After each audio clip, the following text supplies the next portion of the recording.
Hello everyone, I am Miser Luke, and welcome to the first showcase of many for my Avem Empire airships, custom faction, and From the Depths. I've made about 50 of these fellows over several years, and now I'm going to tell you all about them. His Majesty's escort ship Independence is the first design I ever made for this faction, published 5 years ago in November of 2020, which is just crazy to think about now. And I was inspired by this reference art here called the Ramos airships. As well as another one.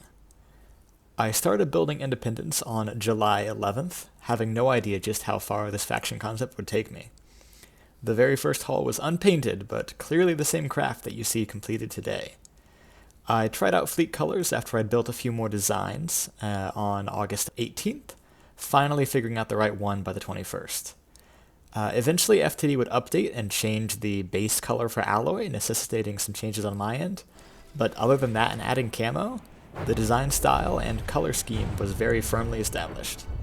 Since then, Independence has been updated to keep up with the game, with the most notable change being the addition of a third turret forward of the superstructure, because 2 was really bad and 3 is still pretty bad once you see how tiny these turrets are. Independence also has some unchanged design features that help show how the design style has evolved since I first built her. Rarely on later designs will you see structural metal that's painted gold, the same way that Independence has here, and it's especially rare to see directly next to flat sections on the same plane of gray metal. Her unique linear turret arrangement is also very indicative of her inspiration, as most of the later airships feature more traditional design motifs that much better befit a 19th or 20th century warship, though most assault ships, as you'll see, defect from that norm and keep more of the original spirit of airships that you can see here in Independence. But, lest I bore you too much with the history that I dug up from screenshots I posted to the United Builders Discord, let's get to the features. For a main armament, Independence has 3 single 170mm APS turrets firing timed high-explosive rounds at 24 RPM, and 6 per side 120mm case-mated APS direct input feeders firing frag shells every 20 seconds. In order to get some 360-degree design coverage, she's also got an unshielded 94mm simple gun firing frag at 30 RPM just behind the bridge, and 2 60mm autocannons on a 2-axis turret firing from below her fantail. For speed, she can reach 54 meters a second, which is comfortably ahead of the fleet-wide standard and minimum of 50, with a preset cruising speed of 40 meters a second if you want to more than halve the ship's movement upkeep. She costs a pretty low 46k materials on a 4,500 volume, and flies at a constant altitude of 57 meters, perfect for delivering APS fire to ships and low-flying aircraft alike. Opening the ship up, you'll see that she's quite hollow, with all weapons being quite shallow and really only her needlessly large engine taking up a significant amount of space. When I first built Independence, I didn't consider how best to pack her full of guns like I did on basically every other airship since then. I only thought that I wanted to make a layout that fit the reference and could serve as the basis for a style. And if I were to build her today, she'd cost twice as much and have 3 times the firepower, but that airship I built would not be Independence. If you do want to play around with modifying a cheap craft to add your own weapons though, Independence is a great candidate. She's got plenty of engine power, a lift capacity, and so on. But before you do, I'd like to explain the essential characteristics of an Avem airship, if you wish to stay true to the style in any modifications you do, or if you ever want to build your own. Firstly, your airship's got to have an alloy hull, painted in a color that's around brass or bronze like I have here. I always build this part first, and you'll see how that influences the design as I go. That alloy hull, called the gas bagger envelope, must be either an ellipsoid or a cylinder with like vaguely parabolic end caps or a similar shape. I do vary these more as I progress, but this one here, Independence, is a simple cylinder with parabolic end caps. And that shape has to be very smooth too. It can't be having some sharp corners like a lot of the Grey Talon designs have. The next most essential thing is that the gas bag shouldn't be visually pierced at any point, and it should have minimal bulges or dents from its basic shape. While it's clear that Independence's casemates, if you really think about it, would have to go into the volume of the gas bag in order to fit their breeches and other loading and internal mechanisms, your attention isn't drawn to that fact the same way it is looking at certain Grey Talons designs. That's because Avem airships are a gas bag that's had armor and engines and guns and hull stuff strapped to it, not the other way around. And I always make sure that there's no penetration into the alloy hull structure that isn't surrounded by the gray metallic outer hull, which serves as the visual distinguisher between the two. Speaking of that other stuff, let's get to it. The majority of the hull, superstructure, substructure, guns, etc.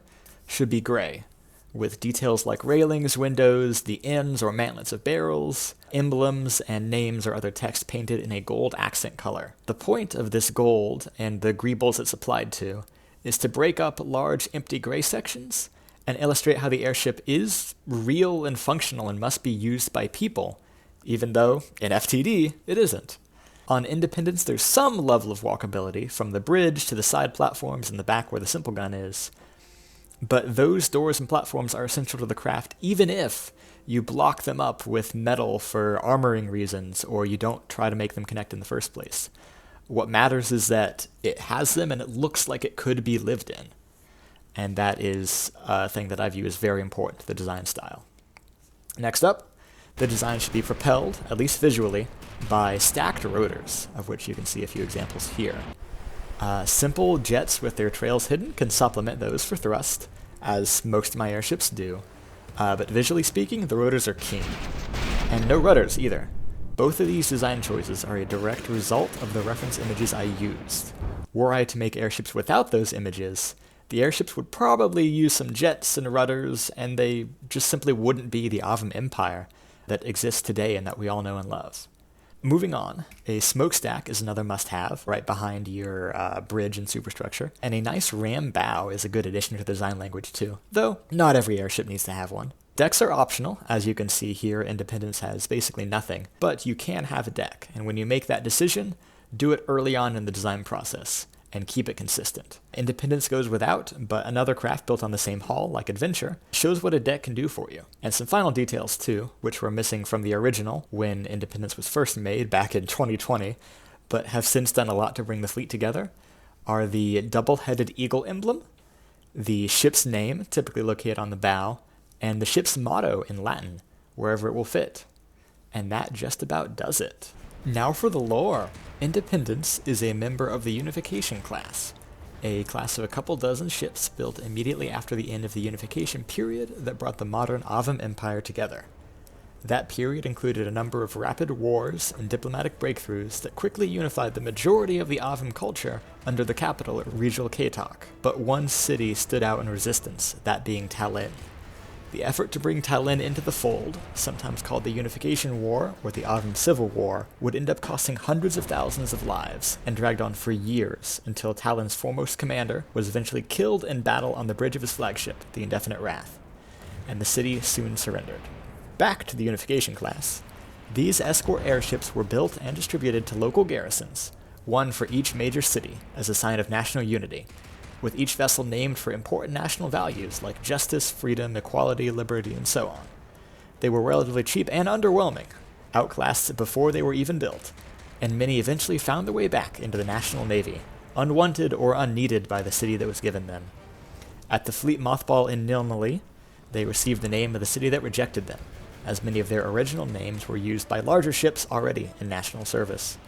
When the city of Tallinn received its ship, it was renamed from Fraternity to Independence, sparking a diplomatic incident which took months to smooth over, though in the end the ship kept its name and served the Tallinn militia well for decades before becoming an integral, though minor, part of the rebuilt Avem fleet following disastrous losses in the early stages of the war against the Varkan Republic and Jezrin Kingdom. By that time, her contribution was primarily cultural, with her well-trained officers and crew contributing more in their experience and wisdom than in their ship's relatively weak shellfire. Thank you all for watching, and I hope you look forward to more videos like these. Expect future ones to feature more design and aesthetic showcasing, with somewhat shorter lore blurbs and much less commentary on general style, because I feel like we got a bit bogged down on that here. But it's important context to know about the faction. So, again, thank you for watching. Y'all have a great day.